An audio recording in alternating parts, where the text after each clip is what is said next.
আসসালামু আলাইকুম প্রিয় ভাই ও বোনেরা, আপনারা সবাই ভালো আছেন? আলহামদুলিল্লাহ, আমিও ভালো আছি। সকাল সকাল বাজার থেকে যে দুধ নিয়ে আসছে, ননাস বলছে যে ননাসের ছেলে আসবে দুধ দিতে, তার জন্য সকালবেলায় বাজারে চলে গেছে, বাজার থেকে দুধ আনছে। তারপর আমি এই তেলের গ্যালানগুলো ধুয়ে গ্যালানের মধ্যে ভরে দিছি। তারপরে সকালের যত হাঁড়ি পাতিল আছে এগুলো মেজে নিচ্ছিলাম। এগুলো ধুয়ে টুয়ে চলে গেছি মাঠে। তো আকাশের পরিস্থিতি খুবই খারাপ। আমাদের এখানেতে একদিন বৃষ্টিও হয়েছে।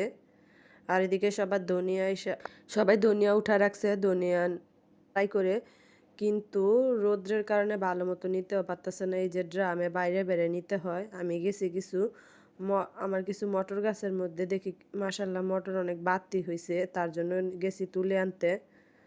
আজকেই সময় পাইছি যে কিছু তুলে নিয়ে আসি। মাশাল্লাহ অনেক বাড়তি হয়েছে সুন্দর মতো। তারপরে এই মটরগুলো তুলে নিয়ে আসলাম। এখন রোদ থাকে, আবার এখনই আসমান একদম মেঘাচ্ছন্ন হয়ে যায়, মনে হয় যে বৃষ্টি হবে এমন অবস্থা। কার কার এখানে বৃষ্টি হয়েছে? আমাদের এখানে তো একদিন বৃষ্টি হয়েছে। তার জন্য আমাদের দুনিয়া আমরা বাড়িতে নিয়ে এসে পড়ছি। দুনিয়া গাছ মেশিন দিয়ে নাকি নেওয়া যায় এখন থেকে। আবার নতুন, এতদিন তো মানুষ ড্রামে বাইরে নিত। এবার রোদ্রের অবস্থা বেশি ভালো না, রোদ্র ওঠে না, তার জন্য আর ড্রামে বাইরে নেওয়া যাবে না। আবার রোজার মাস, মানুষ যাইতেও চায় না। কিছু মটরশুঁটি তুলে আনলাম। বাড়িতে এসে দেশের থেকে লোক আসছে, তারা 3 ঘন্টা বসা রেখে মিটিং করছে, আর এই খানাগুলো দিয়ে দিছে রোজার মাস ইফতারি করার জন্য।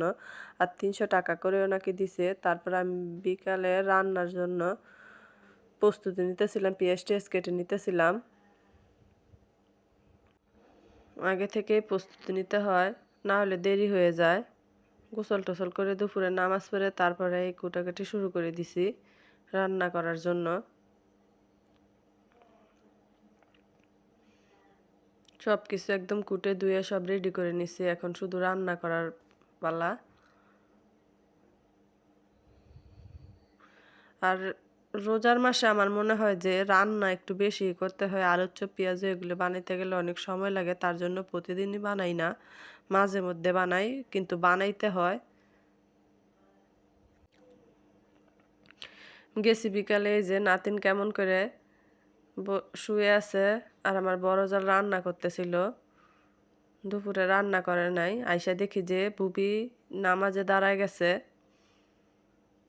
আমিও নামাজ পড়ে নেব, বইসা আছি, দেখি যে মশা আমার হাতের মধ্যে এমনভাবে বইসা রয়েছে যে উঠে না, চুইসা সব রক্ত খাইয়া ফেলতেছে এমন অবস্থা। আমাদের মতো কার কার এখানে এত মশা, এত পরিমাণ মশা যে বলার মতো না।